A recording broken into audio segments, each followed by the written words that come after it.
제가 국감을 하면서 국감은 국감에 관련된 이야기를 하고 해야 되는데 국감과 전혀 관계없는 이야기를 가지고 지금 이 의사진행 발언한다는 것도 저는 참 이건 진짜 참 아닌 거다 이런 생각이 듭니다. 국정감사, 기획재정위원회의 국정감사와 들어보십시오. 잠깐 들어보세요. 예, 그래서 국감과 압수수색을 연계해서 이런 발언을 한다는 자체도 저는 좀 이상하다는 말씀을 드리고 국회에 관련되는 사항하고 외부에 관련돼서 관계없는 사항을 연계시키는 것은 저는 바람직하지 않고 분명히 구분을 해야 되겠다는 이런 말씀을 드립니다. 내용에 관련된 사항을 이야기를 드리면은 지금 이제 물론 당사의 연구원이 같이 있기 때문에 그런 부분이 있을지라도 사실은 당사에 대한 압수수색은 아닌 걸로 저는 그렇게 알고 있습니다. 그렇기 때문에 그게 이제 첫 번째고, 두 번째는 아까 우리 민주당 의원님들 중에 이런 말씀을 하셨어요. 뭐 별로 아무것도 없을 건데 와서 한다 이러면 그러면 오히려 더 떳떳하게 아무것도 없으니까 자 와서 관련되는 거 가져가십시오. 또 필요한 거 있으면 보십시오. 이렇게 하는 게 오히려 더 떳떳한 거 아닌가 이런 생각이 듭니다. 그래서 잠깐만 제 이야기를 들어보세요. 아니 그러니까 제가 그런 이야기를 했기 때문에 제가 이런 이야기 하는 거 아닙니까? 아니 그러니까 먼저 이야기하는 분이 먼저 안 한다는 그런 걸 해야 될 거 아니겠습니까? 그래서 위원장님 우리의 다른 보세요. 얘기 들어보세요. 시간을 들었어요. 그러니까 제가 그게 유감이라는 말씀을 드리는 겁니다. 의사진행 발언으로. 누구는 하고 누구는 못합니까? 그러니까 이런 부분에 대해서는 위원장님께서 이거 의사진행 발언 아닙니까? 그러면 위원장님께서도 의사진행에 관련되는 사항이 아니면 저질러 주십시오. 이상입니다. 예, 옥동석 교수님, 예, 앞으로 좀 나와주시면 좋겠습니다. 예, 옥동석 교수님 오늘 나오셔서 감사합니다. 우리 금년도 하고 내년도 예산 관련돼서 기조라든지 또 지난 정부 5년간의 재정 기조와 앞으로의 새 정부의 재정 기조 또 재정 준칙 이런 부분에 대해서 좀 여쭤보겠습니다. 먼저 답변이 좀 길 것 같은 저는 5분만 사용을 하겠습니다. 먼저 내년도 예산 23년도 예산 전반에 대한 평가 좀 해주시고요. 먼저 한 메모를 좀 해주세요. 금년도 본 예산 대비해서 5.2% 증가를 했고 또 지난 추경 대비해서는 40조 원 감소, 한 0.6% 정도 감소했습니다. 또 재정 준칙의 필요성 중에서 이제 지난 정부는 관리 재정 수지를 쓰다가 어느 날 갑자기 그 전에 참 관리 재정 수지가 우리 재정 상황에서는 바람직하다 이렇게 해서 계속 수십 년을 아마 써왔는 것 같은데 그냥 바꿔서 통합 재정 수지를 이렇게 했어요. 그래서 거기에 대한 말씀을 좀 해주시고, 그 다음에 지난 정부에서 재정 준칙이라고 제가 아주 그때 회계한 준칙이라고 이렇게 이야기했어요. 회계망측한 준칙이라고 어디서 가져왔는지도 모르게 60분의 국가 채무 비율 마이너스 3%분의 또 통합재정 수지 꼽혔는 거를 1 미만이 되도록 1 이하가 되도록 하는 그런 걸 거기에 대한 평가와 새 정부의 재정 준칙 이번에 60% 관리재정 수지 3% 요거부터 먼저 좀 말씀을 해주시고요. 그 다음에 재정 준칙은 독일에는 헌법이라는 법이 이제 기본법이라고 하는데 기본법에 지금 반영이 되어 있고 한데 우리는 지난 정부에서는 이걸 시행령에다가 위임을 해서 뭐 좀 쉽게 이야기하면은 좀 느슨하게 회계망측한 거에다가 느슨하게 해서 하자 이런 이제 이렇게 아니었느냐 하는 게 제가 지난번에 국정감사 때 포함해서 제가 평가를 했던 겁니다. 그래서 그 관련되는 거 좀 해주시고 그러면 결국은 재정준칙을 법률에 담아서 하는데 이 재정준칙을 꼭 그 도입하면서 이게 예산이나 재정적으로 지원을 해야 될 부분을 지원 안 하는 걸로 이렇게 오해를 하고 있는데 재정준칙이 이 도입이 되면은 쓸 때를 못 쓰는가 하는 오해 이런 부분에 대해서 전반적으로 말씀을 해 주셨으면 좋겠습니다. 저는 요 시간까지 쓰겠습니다. 우리 옥동석 교수님 좀 전에 말씀 제가 질의 드린 것에 대해서 전반적으로 하시는 말씀 쭉 해주셨으면 좋겠습니다. 예, 감사합니다. 먼저 존경하는 유 의원님께서 질문하신 바와 같이 새 정부의 첫 예산안에 대해서 어떻게 평가하느냐, 저는 굉장히 긍정적으로 평가하고 있습니다. 사실 우리가 지난 2020년부터 2021년 사이에 코로나 위기로 인해서 많은 재정 지출이 있었고 또 재정 적자가 많이 늘어났던 점이 있었습니다. 사실 이 부분은 우리가 과거의 우리 한국의 경제개발의 역사를 봤을 때 70년대의 석유 위기, 그리고 1990년대의 외환 위기, 그리고 2000년대 중반의 글로벌 금융 위기, 이 세 번의 위기에 비해서 재정 적자의 규모가 굉장히 더 크다는 이런 점을 좀 유념할 필요가 있다라고 생각을 하고 있었습니다. 그리고 또 문재인 정부 하에서는 코로나 위기 이전부터 확장 재정에 대한 의지가 굉장히 컸습니다. 그래서 그 부분에 대해서도 사실 어떤 재정 준칙이 없이 이렇게 재정 적자를 늘려가는 것에 대해서 재정학자로서 많은 우려가 있었습니다만은 이번 기회에 새 정부가 출범하면서 건전 재정 기조로 바꾸었다는 것, 이 점은 높이 평가할 수 있다고 생각이 듭니다. 다만 올해만 그치지 않고 향후 5년간 국가 재정 운영 계획에 따라서 지속적으로 이러한 노력이 이루어져야 되겠다, 그런 생각을 하고 있습니다. 두 번째로 말씀드릴 것은 재정 준칙의 필요성에 관한 것입니다.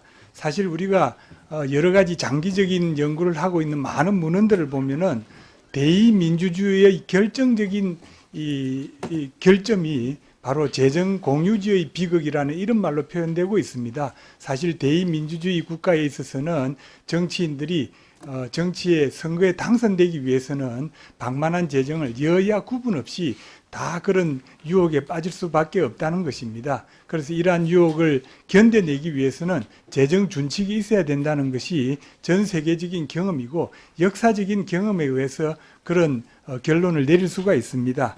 그런데 우리는 이런 재정 준칙에 대한 논의가 사실은 박근혜 정부 중반기에 한번 나왔다가 이런 내용이 구현되지 못하고 문재인 정부에 들어와서는 재정 준칙에 관한 이야기가 사실상 실종되었습니다. 그러다가 이제 새 정부가 들어서면서 재정 준칙에 대한 적극적인 의지를 표명하고 있고, 아까 의원님께서도 말씀하신 바와 같이 재정 준칙에 대한 산식을 단순화했다는 것, 그것은 바로 당장 우리가 줄여나가겠다는 그런 의지의 표현이 있었다고 봅니다. 두 번째로는 통합재정수지에서 관리재정수지로 바꿨다는 것은 굉장히 의미가 있다고 봅니다. 사실 우리가 관리재정수지 개념을 도입했던 것은 2004년 노무현 정부 때였습니다. 그때만 하더라도 우리가 어떤 재정지표를 중요하게 생각할 것인가에 대한 많은 논의가 있어가지고 미국의 사례를 봤을 때 사회보장성 기금은 그 자체 내에서 페이 에즈 유고 방식으로 자체 내 수지 균형을 해야 되는 것이기 때문에 우리가 인구 고령화, 지금 현재로는 젊은 나라이기 때문에 사회보장성 기금의 흑자가 큰데 이런 부분들이 너무 커지고 있기 때문에 관리재정수지로 바꿨다는 것, 그것을 유념했다는 것은 굉장히 의미 있다고 보고, 뭐 시간이 제가 얼마 없는 것 같은데 시행령에 하는 것보다는 저는 법에 하고 또 저희 개인적인 희망입니다만은 사실 헌법적 수준의 재정 준칙이 되기 위해서는 국회법에서 적어도 국회 선진화법 수준으로 뭐 한 3분의 2 의결에 의한 여야 합의에 의한 재정 준칙이 제정될 수 있기를 저는 개인적으로 바라고 있습니다. 예, 저 신상 발언 잠깐 하겠습니다. 우리 의원님, 저는 김학수 참고인께 질의한 게 없습니다. 옥동석 참고인께 질의를 했고. 그렇죠, 그죠? 그거는 그거야말로 정정해 주십시오. 예, 저는 김학수 참고인께 질의한 게 없습니다. 예. 김학수 연구위원님 제가 사과드리고요. 제가 두 분 다 얼굴을 잘 구별을 못해가지고 옥동석 교수님께 그러면 바로 전달 요청드립니다. 이 사항은 굉장히 중요한 것입니다. 그리고 특히 이 참고인으로 오신 분들은 증인과 다르게 특별하게 처벌 규정이나 이런 거는 없습니다. 다만 사실에 관련된 사항은 바로 잡는 게 좋겠다는 생각입니다. 그래서 좀 전에 장혜영 의원님 말씀하신 그 참고인이 김학수 참고인인지 옥동석 참고인인지 다시 한번 특정해 주시고요. 홍영표 의원님이 그 질의를 요청했던 참고인이라면은 김학수 참고인일 것으로 저는 추정이 됩니다. 배준영 의원님과 똑같은 질의 대상이 김학수 참고인이었습니다. 참고해 주십시오. 이상입니다. 네, 그러면 김학수 연구위원님 만나고 있습니다. 그러니까 의사진행 발언은요, 그 참고인 두 분에게 확인을 해주시면 되지 않을까 싶습니다. 누가 그 말씀을 하시죠? 예, 수고하십니다. 부총리님, 예. 우리 보조금 관련돼서 보조금이 그 전에 좀 쉽게 이야기하면은 보조금 뭐 전부 다 줄줄 샌다 이런 이야기가 많았거든요. 지금도 그렇습니까? 지금은 나름대로 전산화돼서 엄밀히 잘 관리한다고는 하고는 있습니다만 부족한 점이 있을 수 있습니다. 그래서 이 보조금법에 따르는 관리를 해야 되는데 그게 보조금은 본래 취지대로 사용하지 않으면 전부 다 나중에 전부 다 환수해야 되죠. 이자를 붙여서 환수해야 됩니다. 예. 그런데 예. 그림 한번 보시죠. 저 그림 저거 어떤 그림인지 아십니까 혹시? 이게 보니까 중고등학생 촛불 집회라고 돼 있는데 여기에 지금 그 정부 보조금이 지급되는 단체가 지금 하고 있어요. 아시나요? 제가 자세히는 이거는 진짜 확인을 해서 네. 특히 그 이 단체의 상임 대표라는 사람이 25살의 진보 청년인데 이 부분은 정부에서 보조금이 어떻게 되는지에 관련되는 것뿐만 아니라 이런 단체가 당초에 요구했던 보조금이 그대로 쓰이는지를 확인을 한번 해야 될 것 같아요. 앞으로 한번 확인해 보시겠습니까? 예, 그렇게 하시고요. 예. 이건 진짜 문제입니다. 또 하는 총재님 여쭐게요. 중립금리 있죠. 지금 우리 그 기준금리가 3%인데 중립금리 지난번에 자료를 좀 달라고 했는데 내부 자료라고 안 줘요. 어디쯤 해당이 됩니까? 지금 현재 그 기준금리가 중립금리에 어디쯤 해당이 돼요? 이제 거의 상단에 온 것으로 파악하고 있습니다. 그러면은 다음에 금리 인상, 그 기준금리 인상 못 하겠네요? 그렇지는 않습니다. 그러니까 제가 말씀드리는 게 물론 중립금리라고 해서 그거를 기준으로 하는 건 아니지만 절대적으로 네. 그 자료를 나중에 주십시오. 그 다음에 그 조폐공사 사장님. 네. 조폐공사 관련돼서 지난번에 조폐공사 법 관련 업무 규정에 화폐 은행권 발행이 기본 업무죠. 네. 그런데 자료 한번 띄워보세요. 근데 지금 물론 뭐 그 크게 봐서 주요 업무가 4가지로 되어 있는데 1번이 이 기본 사업이고 사실은 뒤에 밑에 부분은 기본 사업을 지원하기 위해서 또는 기본 사업을 잘 되게 하기 위해서 하는 그런 건데 이 3번째, 4번째가 이제 큰 항목으로 되어 있어요. 사실 이렇다면은 이제 조폐공사의 기능이 다 했다. 다음 화면 한번 띄워보시죠. 뭐 다음 거요. 다음.